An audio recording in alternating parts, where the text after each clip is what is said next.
Hi guys, so in today's video I'm making shepherd's pie. However, there's going to be a little twist to this video. When I made this video last week, I was making 3 different projects. So there was a lot of editing going on, so you might see a little bit of odds and ends out of place. Something might be already going on in the background and something might not be shown in the next frame. But nonetheless, I am making shepherd's pie. If you enjoy this video, give me a like. Subscribe to my channel if you're new, and see you later. Bye. Okay, so we're back to the stove. I'm working on something else today too. In the back I have my potatoes just resting,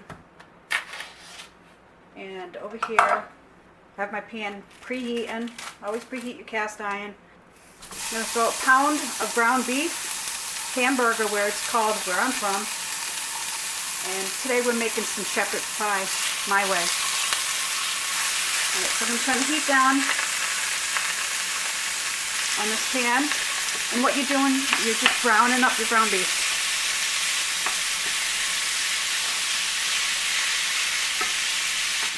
And in my shepherd's pie, I like to use cream corn versus just regular corn. Some people put peas in their shepherd's pie. I don't care for it. This is how I make it. It's how I was brought up on, what you eat when I was a kid. So this is what I know, this is what I do. So while that's cooking down, we're going to add some pepper. Yes, we're adding pepper, and quite a bit of it. That's about right. Some salt. Maybe about a good pinch worth of salt. A bit of pepper overflowed there. So what I want to do, I picked up some Cajun seasoning the other day. So we're just going to add a couple sprinkles of Cajun seasoning to that. So a little tip for you, just season your meat how you think you'd like it. Shepherd's pie is a very versatile dish. You can make it your own, really.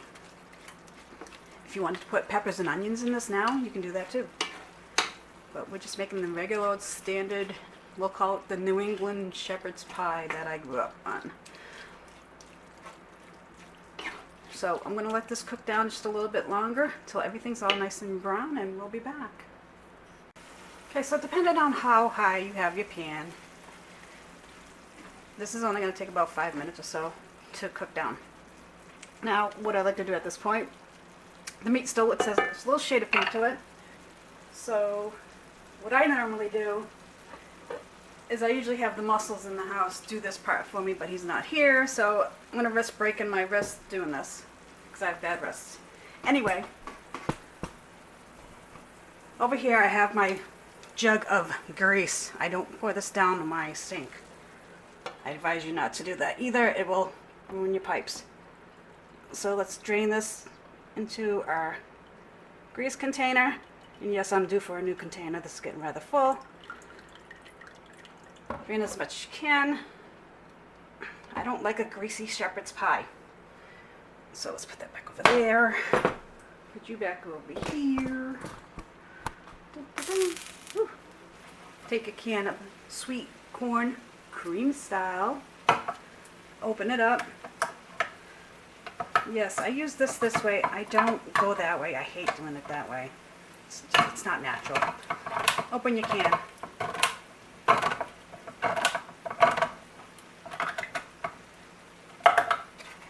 Flatten that back out.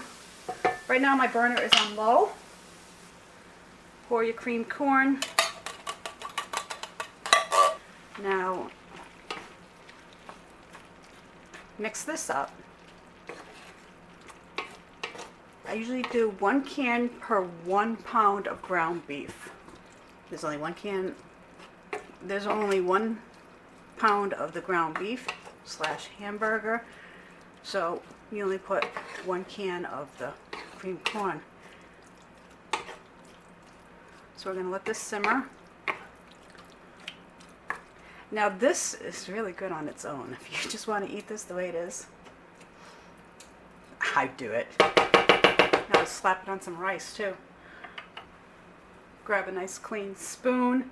I do have to taste this to see if I need to add any seasoning to it. And I don't. Good stuff. We're just going to let this hang out on this burner for a little bit. And that's just going to mingle and heat. Just chill out, really. Now, let's take a brief pause. I'm starting to make my mashed potatoes for my shepherd's pie. So what you're going to do first is peel potatoes. I'm peeling 3 bacon potatoes. There's one. Just throw it in a pot of water. Got it. Okay, good to go. That's my garlic.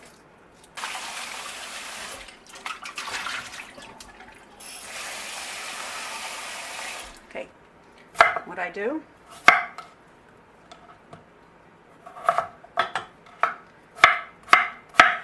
that's it.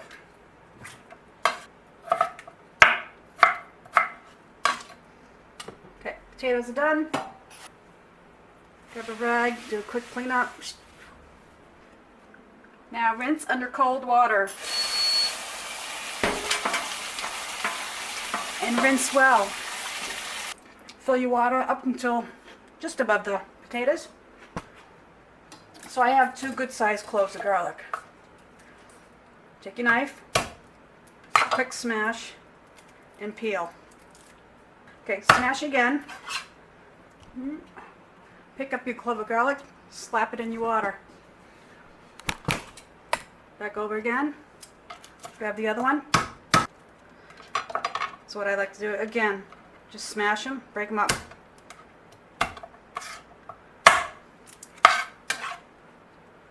Take them. I need a cameraman. Take that, slap that in the water. Rinse your hands. The raw potatoes are sitting in the water in the back burner. So what we're going to do now is we're going to put that back burner on high. I'm going to grab our salt. There's 3 potatoes in there. I like to salt my water. So about maybe a good tablespoon. Okay, give this a quick stir. Okay, so the potatoes in the back here are coming up to a boil. So I always set a timer for 15 minutes. The potatoes usually take anywhere between 10 to 15 minutes to cook. So while this is cooking, every now and then come back, give a quick stir, and then that's when you'll be checking for fork tender. We'll be back. Okay, the potatoes have been boiling for about 11 minutes or so, so we're going to kill that timer because I can tell right now that they're done. Quick stir and a quick poke, fork tender. So what we're going to do now is we're going to take that off the burner. I'm going to bring you and the pot over to the sink. And make sure you pour away from yourself. Don't burn yourself with hot water. So you're just going to drain those. I always put my pan on a pot holder. So once your potatoes are drained, put them back in the same pot that you cooked them in. Grab your handy dandy potato smasher. So I'm going to use a half a stick of soft butter. I always keep my butter on the counter. It's just how we do it. And start smashing.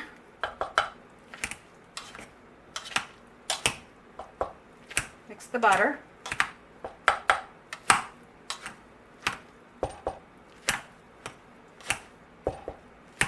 Now grab some pepper. Add a little, add a lot. It's up to you. I'm going to add a splash of milk and get in there and start mixing.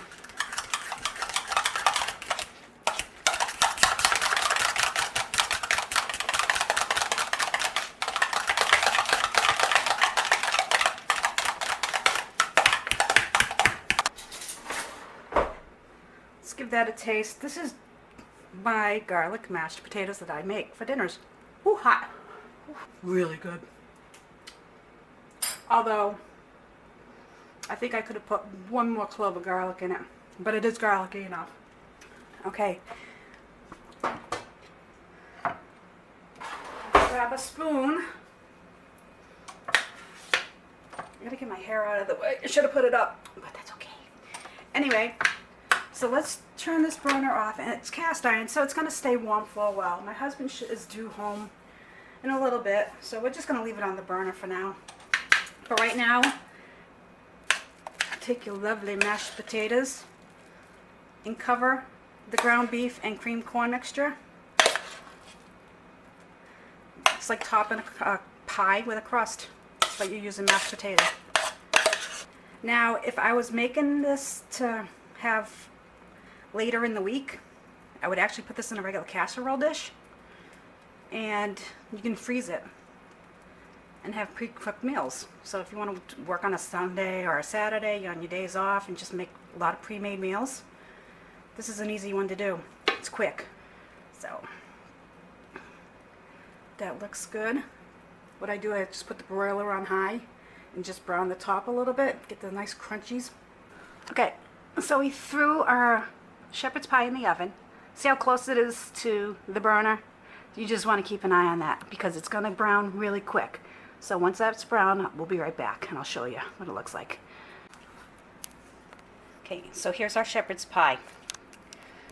It's in the black cast iron pan. Let me remove this from the black stove so you can see better. And there you have it. That's my shepherd's pie.